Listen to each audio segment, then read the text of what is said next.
Good evening, ladies and gentlemen. Thank you very much for joining us here on a very special occasion. I'm Shereen Bhan, the managing editor of CNBC TV 18 in India, and it is my great pleasure and privilege to welcome a man who has pivoted many times during the course of his career. It's very rare to have somebody who's straddled one central bank. It's even rarer to have somebody who's straddled two central banks during the course of his career. Of course, someone who is as accustomed to the world of climate finance as he is to the world of central banking and Wall Street as well, and now, of course, leading Canada to its path of strategic autonomy. It is also important that Prime Minister Carney is here in India. This is the first visit of a Canadian Prime Minister to India, the first bilateral visit in 8 years.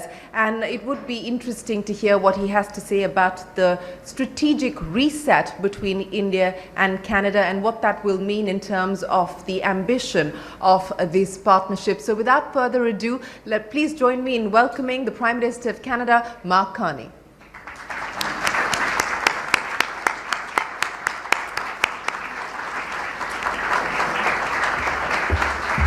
Thank you very much. Great to see you.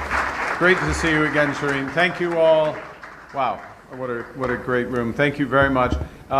It is a privilege, a true privilege to be here in Mumbai this evening. I'd like to thank everyone in this room for taking the time to share with me and in particular, the Chief Minister for being here, welcoming your delegation here, and I'm very much looking forward to the discussion.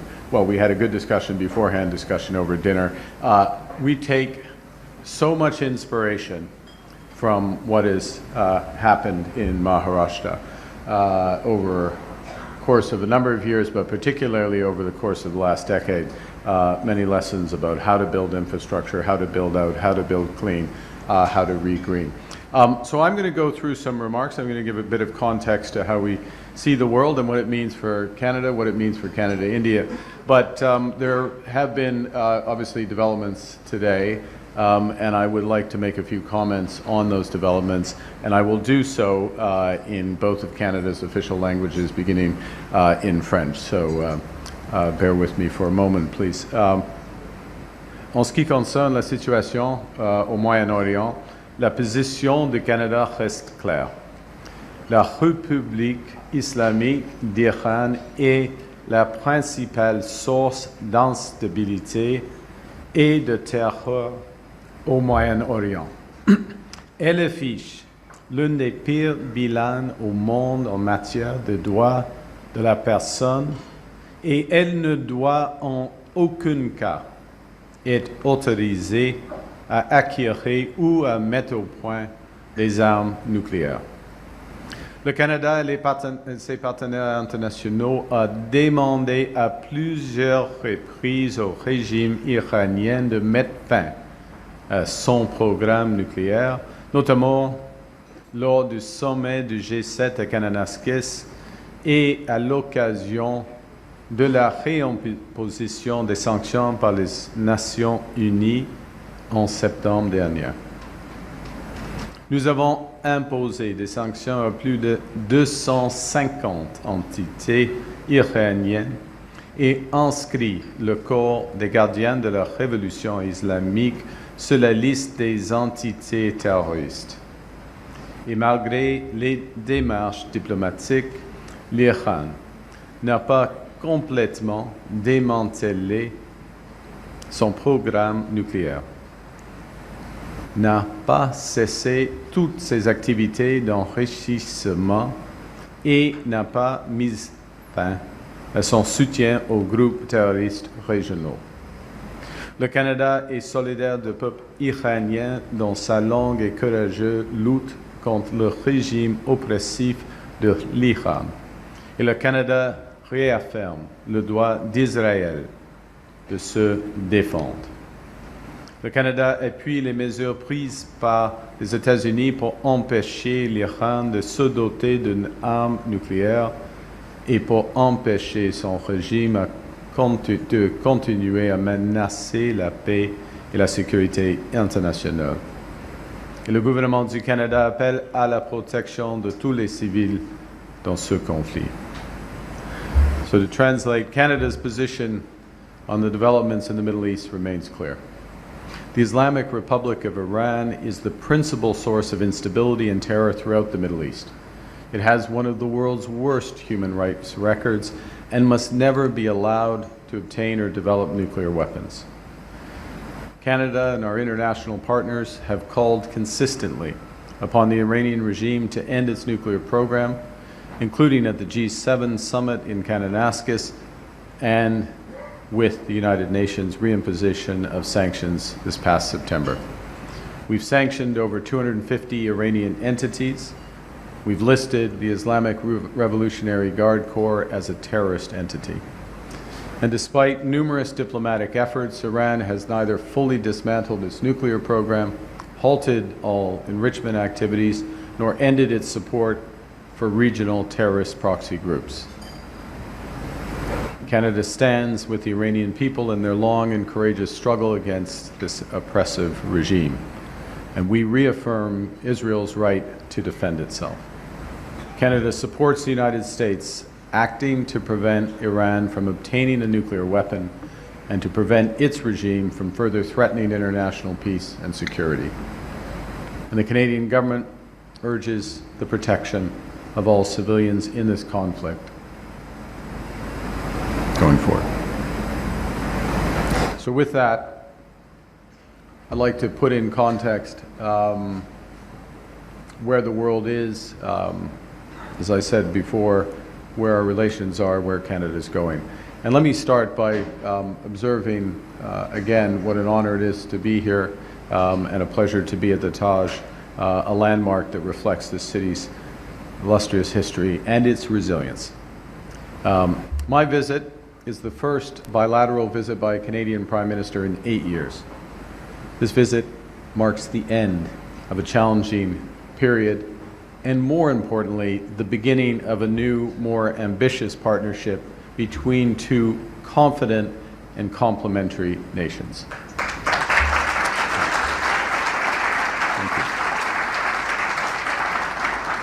Now, it does come during a more volatile period in the global economy. A more volatile era is emerging, and it's emerging in a process that we've described as a rupture, not a transition.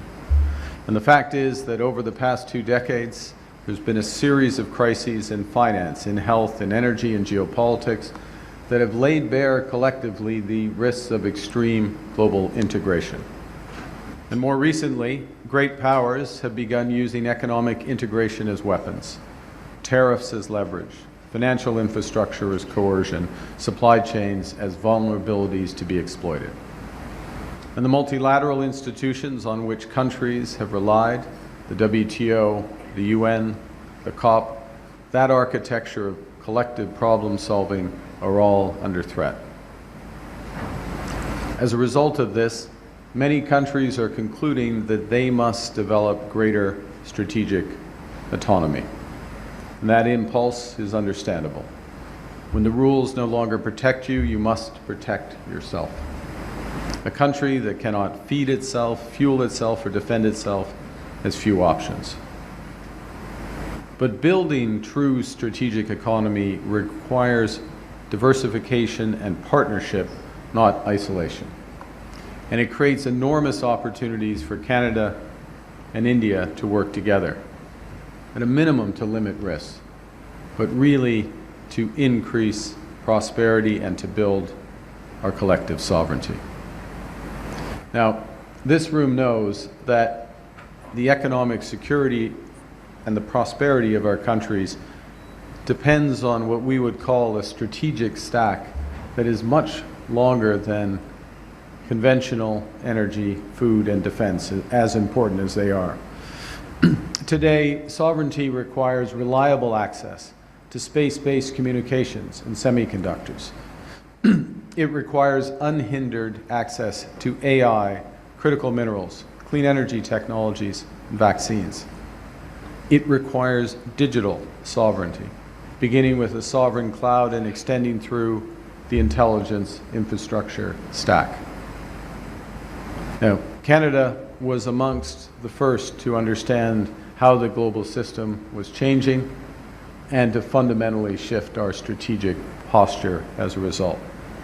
We now know that our old, admittedly comfortable assumptions that our geography and our alliance memberships automatically conferred prosperity and security, we know those assumptions are no longer valid. And so we're pursuing a new approach, which we call value-based realism, being both principled and pragmatic. Principled in our commitments to fundamental values, respect for human rights, and our responsibility for future generations. But pragmatic in recognizing that progress is often incremental, that interests of nations can diverge, and that not every partner will share all of our values. We're actively taking on the world as it is, not passively waiting for a world that we wish to be. And we are no longer just relying on the strength of our values, but also on the value of our strength. And that strength, as it does here, that strength starts at home. Since my government took office, we have cut taxes on incomes, capital gains, and business investment. As one example, we put in place what we call a super deduction, a broad-based 100% tax write-off for everything from manufacturing assets to intelligence infrastructure, R&D, clean energy, and EVs. And on top of this, we have instituted investment tax credits for across the clean electricity chain, from critical minerals through to storage. These measures reduce our marginal effective tax rate for investment to just 13%. Let me translate that in relative terms. That's 4.5 percentage points below the US level, and it is one half the G7 average. We are slashing red tape. Admittedly, the red tape for which Canada unfortunately had become infamous. We are slashing that red tape. All major projects will be approved within 2 years in cooperation with the provinces. We've removed all federal barriers to interprovincial trade, and we're fast-tracking $1 trillion of investment in energy, AI, critical minerals, new trade corridors, and beyond. Just last month, we launched our new Defense Industrial Agency. Defense Industrial Strategy, I should say. And that's a bold plan that will catalyze $500 billion of investment over the course of the next decade. We are doubling government investment in defense-related R&D to develop next-generation capabilities in AI, in quantum, robotics, and autonomous systems. Overall, this strategy builds our sovereignty in the fullest sense. In other words, our ability to act independently in a more dangerous and divided world. And to repeat, we know that strategic autonomy does not mean isolation. It means being strong enough to be a partner of choice. And India is one of our natural partners.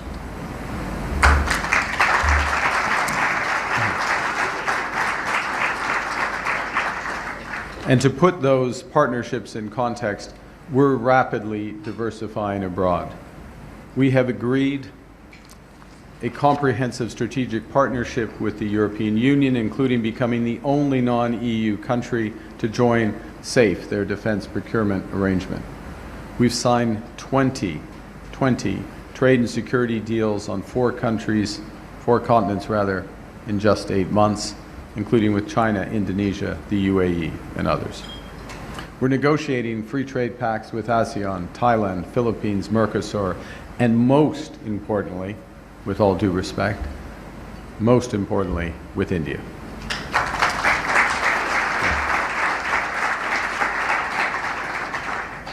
And beyond the threats and away from the headlines, we retain the best trade deal with the United States.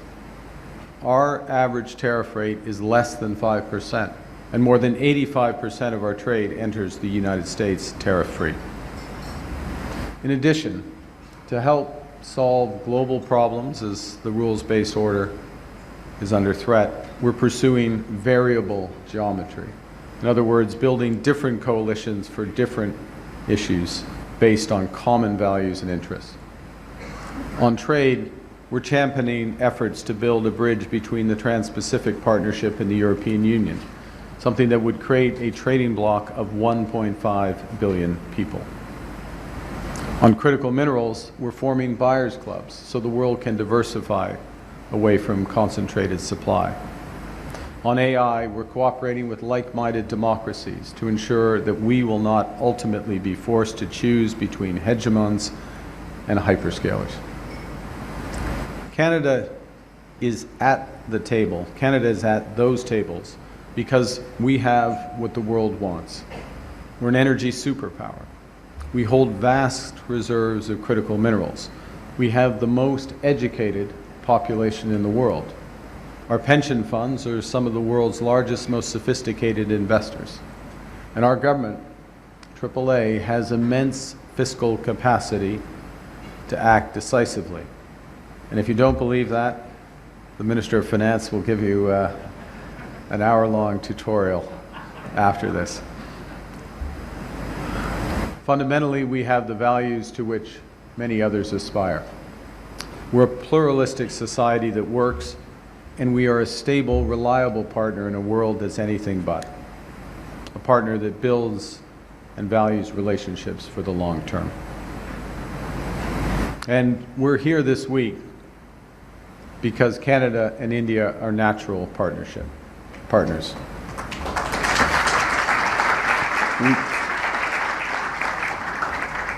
That partnership begins with our people. 2 million Canadians trace their roots to India, including leaders in business, science, and government. Tens of thousands of people travel between our countries every year to visit families and friends. There's more than 1,000 Canadian companies already doing business here in India. 400,000 talented Indians study in Canada. That is double the number that study in the United States. It is 4 times the number that study in the United Kingdom. And just as Indian students come to study at Canadian universities come to India. Today it was my pleasure to join Universities Canada, representing over 20 of our top institutions, in announcing the signing of 13 new agreements for research, student exchanges, hybrid campuses, AI centers of excellence.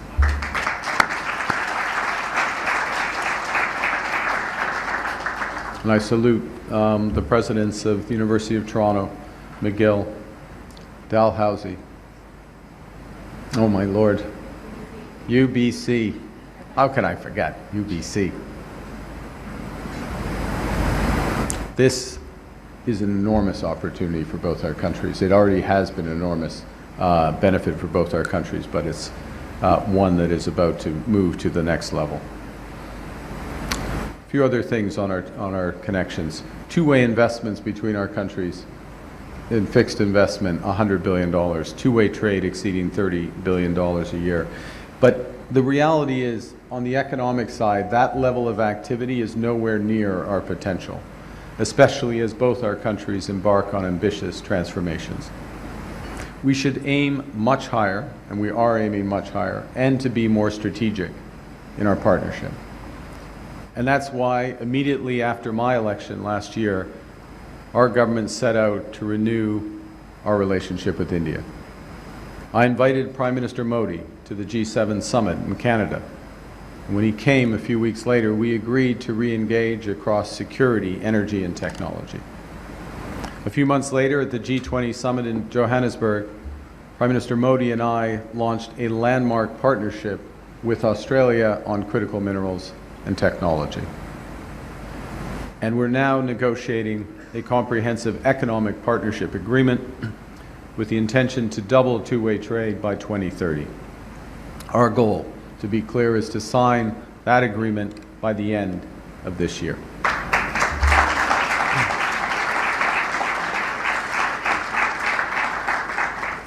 Our foreign ministers have met 5 times in 5 months. Minister Anand is here this evening.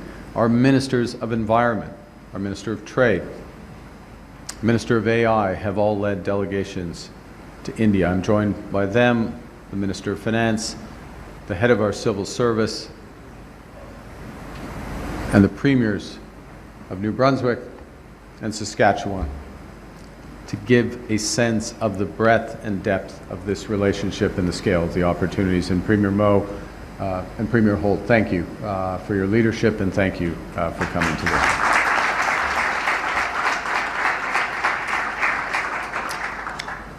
Our visit is focused on the core areas where we can work together to create that greater sovereignty, greater choice, and greater prosperity for our people. That naturally begins with food and energy, given our places as Canada's position as a food and energy superpower. I'll give a few examples. LNG. We intend to increase our export capacity to Asia by 50 million tons in the coming years. It extends to nuclear cooperation, from being the most reliable long-term supplier of uranium to building large-scale and SMR reactors. We can also be India's strategic partner in critical minerals and metals for your manufacturing, for your clean tech, and for your nuclear industries. And in the other respect, India can help us to double our grid with clean power by 2040.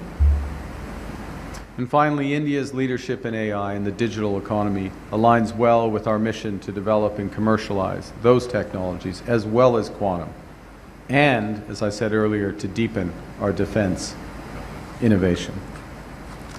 My friends, Canada is clear-eyed about the world as it is, and we are equally determined to forge a new path in it.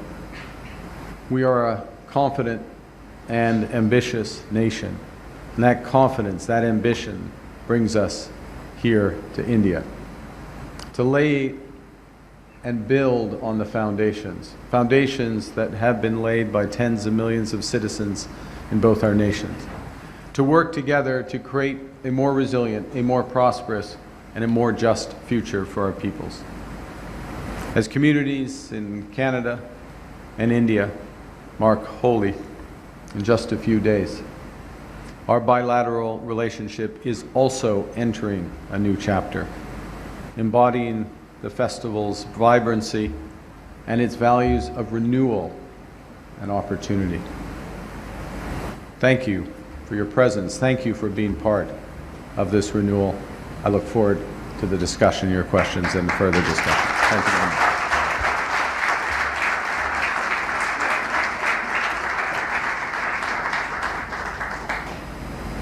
Mark Carney, it's wonderful to be able to speak with you again. For those of you who are not in Davos, he got a rousing reception. There are very few people who actually get a standing ovation in Davos, and he was one of them. So it's wonderful to have you here in India. I want to start by addressing what you started your speech with, and that is the hostilities that we're currently seeing between US, Israel, and Iran. Iran saying that there are no red lines that it will now adhere to. How concerned are you about the escalation that we're seeing today? Well, I mean, to state the obvious, it is a serious escalation. It comes at the end of, candidly, years, one could portray it as decades, of diplomatic efforts to resolve the situation, to end the nuclear enrichment, to end the state-sponsored terrorism of Iran. Those efforts have made episodic progress, but not comprehensive progress. Those efforts intensified in recent weeks without resolution. It's led us to this. It is a serious conflict. In a serious conflict, you have to make choices.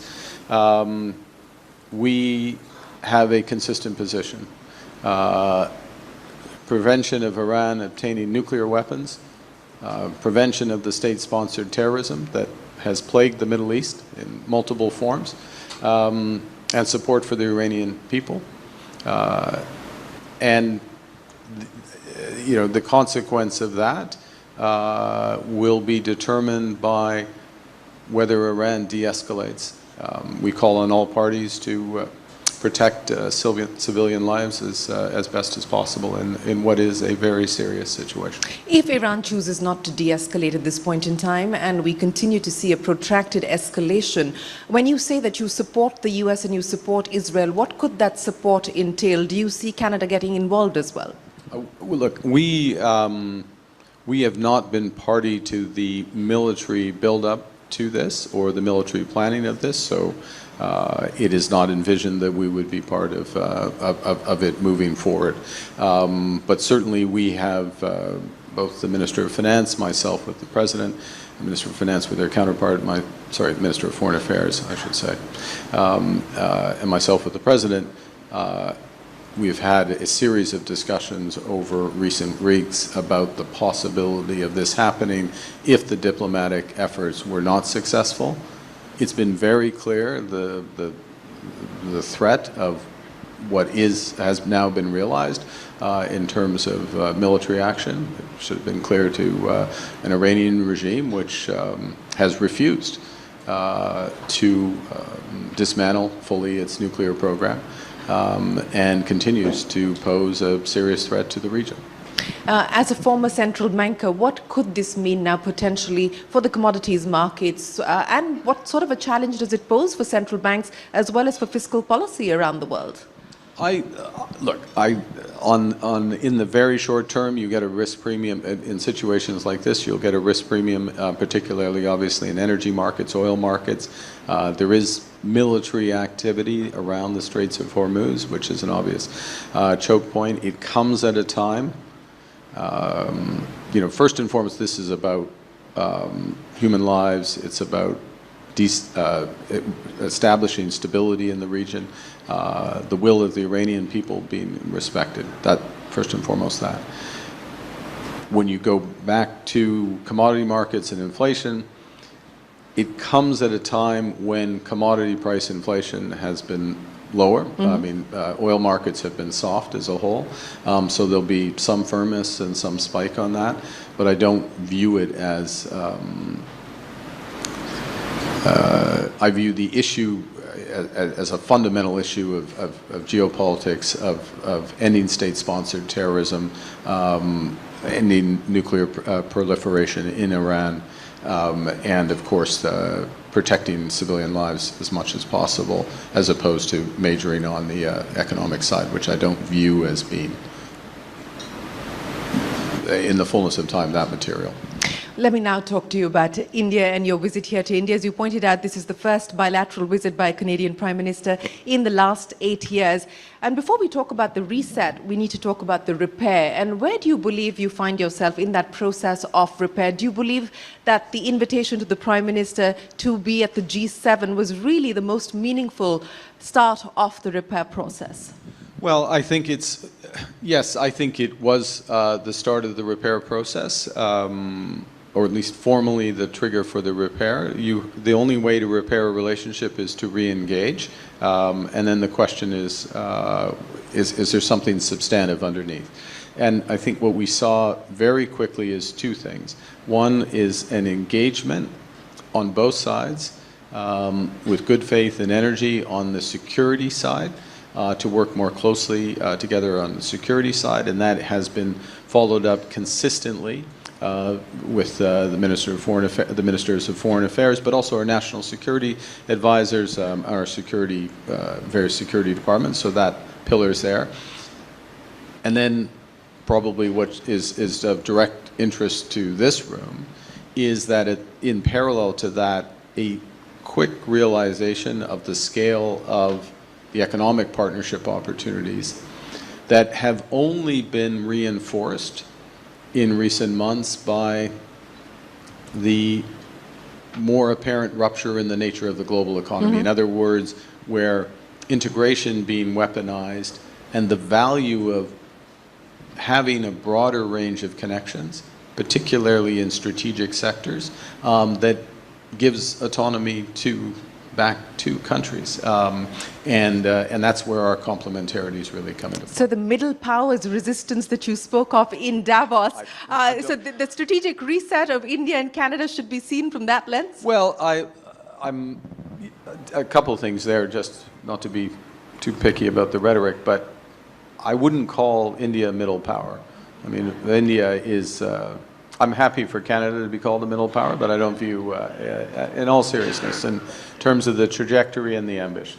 The second thing is that it's not a what I view this as is we understand the way the world is. We understand that if you have a single dependency in something strategic, it could be food, it could be oil, it could be energy, it could be semiconductors, it could be elements of the intelligence stack, it could be in space. That's a risky position to be in if that is with one of the hegemons. That's revealed behavior. So there's the no regret strategy is to have more diversified partners. The no, and it's a positive agenda. We're here with a positive agenda. It's not defensive. We have huge opportunities to build all the way across from food, energy, through to AI, up into space, literally up into space. And that will be good for both countries. It actually will, at the same time, make us less exposed to volatility in the world. You know, you're speaking about volatility in the world, and you talked about the new world order. Despite the U.S. Supreme Court ruling, President Trump is now talking about a 15% tariff. 10% is in place at this point in time. An executive order for 15 hasn't come. Are you prepared, or should we be prepared for a world where a baseline tariff is just going to have to be the way to do business with the U.S.? That is going to have to be the price to access the U.S. market. Is that now a realization and an acknowledgement? Well, President Trump has been clear for months that being part of access to the U.S. market, you should pay, quote, unquote, for access to the U.S. market. Sometimes that's in tariffs, sometimes that's in changing regulation, sometimes that's in investment commitments into the United States. We've seen all of those. I think this will likely settle down into tariffs, but the ability of the U.S. administration to do that over the longer term will be more likely determined by more conventional methods in trade agreements or not, than what are temporary measures. Even so-called 232 measures are temporary in the sense that they're addressing a specific perceived dislocation. And obviously the Section 122 ones that are used now have a time limit of 150 days. Yeah. You know, you talked about value-based realism and a pragmatic approach that we need to take as far as trade is concerned. How do you see your engagement with China from the construct of the value-based realism that you just spoke of? Well, it's a great question, and I think if I compare China and India, that helps define it. So we would see our cooperation with India extending into defense, a wide range of areas of defense, a wide range of areas, for example, in AI, quantum, and others.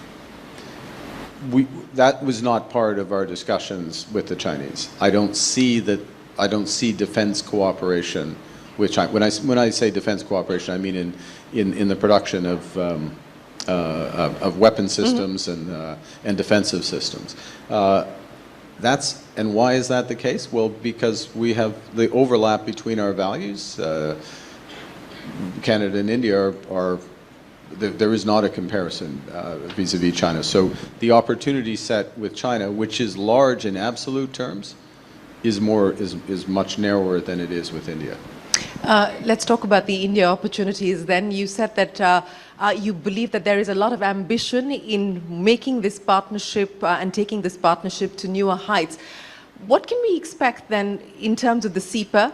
The Commerce Minister said that they hope that at least the launch of the talks, the fresh round of talks for the CEPA will happen during this visit of yours. What can we expect on that front? Well, I think yes, I share the view of the Commerce, or the hope.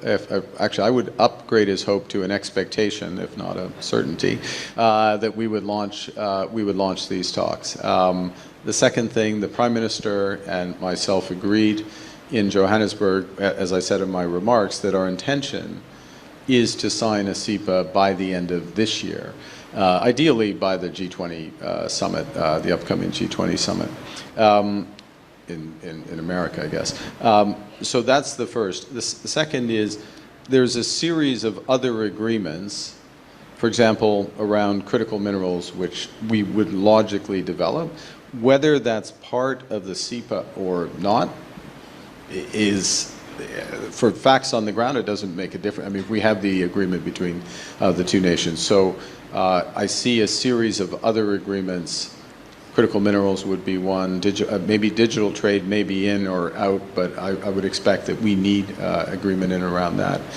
So the ambition is much broader than even the comprehensive economic partnership. You spoke about the Buyers Club for critical minerals. Do you see India as being part of it? I think it's very important that India is part of it, first point. Second, it was one of the quieter things, but more important things that came out of the Kananaskis G7.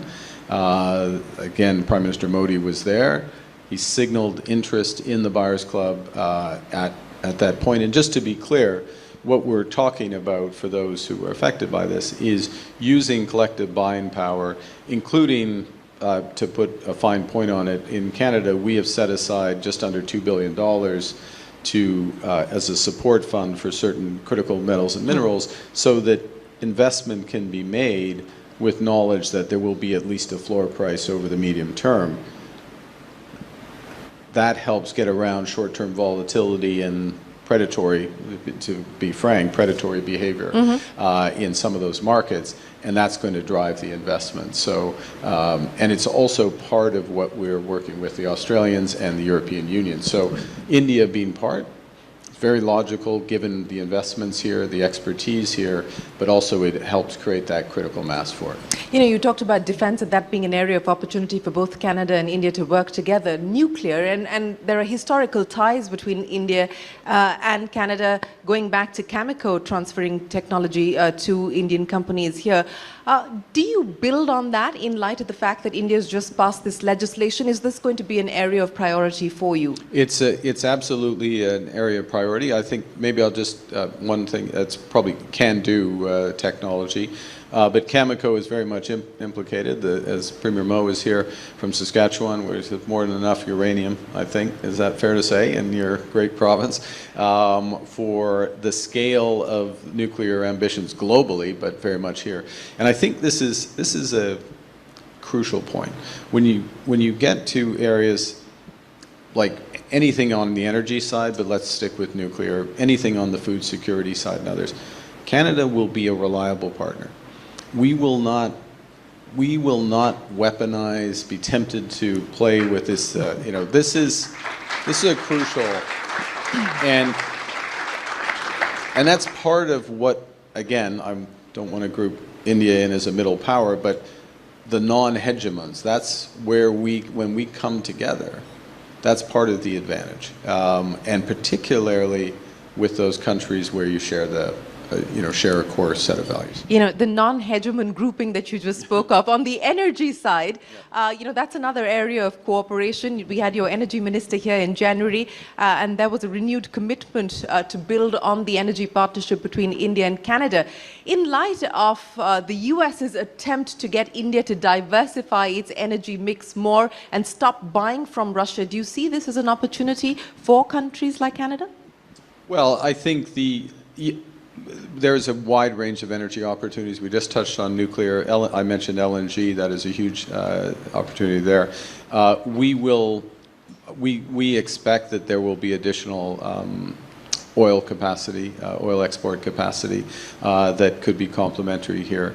I would just stress alongside that that unlike the U.S., at least for the moment, we will be a major buyer of clean technology. I'll give one example of 60 gigawatts clean technology, and including storage required offshore, in Atlantic Canada.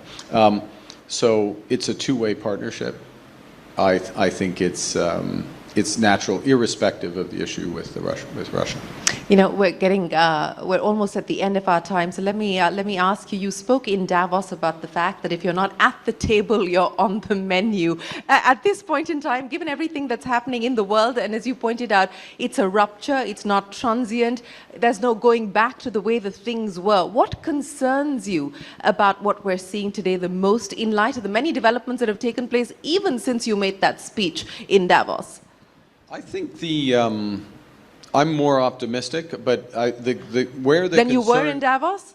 Well, I'm more optimistic because of the reaction to that speech, and there's a sort of public reaction, but then the quality of the discussions with a wide range of countries who are all thinking the same thing, who all realize that there's many areas to partner together, and to be frank, who all want a positive agenda. They want to build. They want to move forward. They're confident. I mean, this to me, it describes India. It also describes Canada.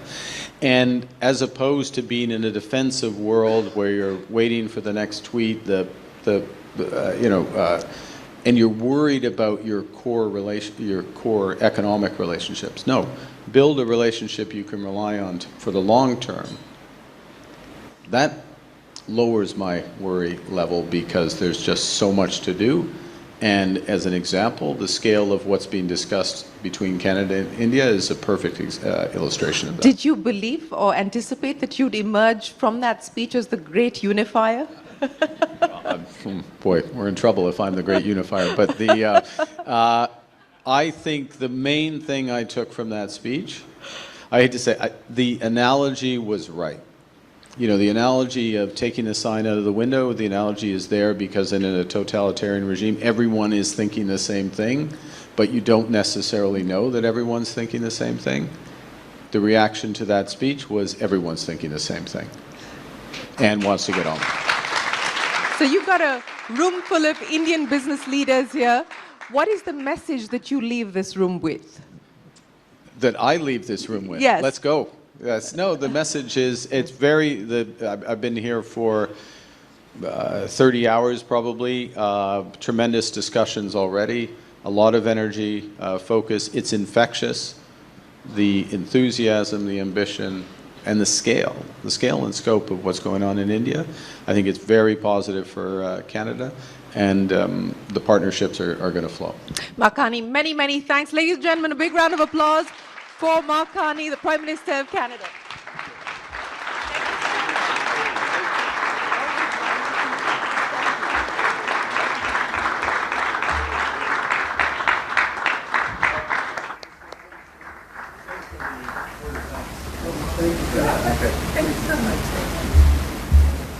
Well, ladies and gentlemen, I don't think if you had any doubts before about why Prime Minister Carney is one of the most listened to leaders in the world, you have any doubts anymore about that.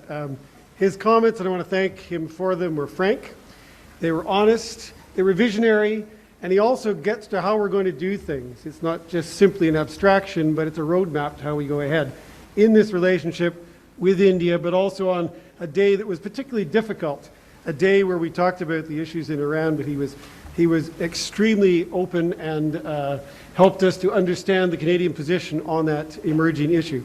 I want to thank him not only for the remarks, but also for what he's done in an incredibly short period of time. It is hard to believe how things were between our two countries only 10 months ago. 9 months later, after the Prime Minister took that step of inviting Prime Minister Modi to Kananaskis, here we are today. We've gone from a damaged relationship to a strategic partnership. So I want to thank him for that. I know everyone in this room would join me in doing so. The third thing I want to thank him for is bringing the whole of Canada with him today. We have premiers, we have some of our leading educators, we have business people, we have ministers. This is a whole of Canada effort, and we are joined with you in building this relationship. So lastly, I want to thank all of you, because I know that even during the difficult times, it was business that kept this relationship moving forward. It's been business that has kept the lamp lit. And I wanted to thank all of you for coming this evening and having dinner with us. And please now enjoy the evening. Thank you.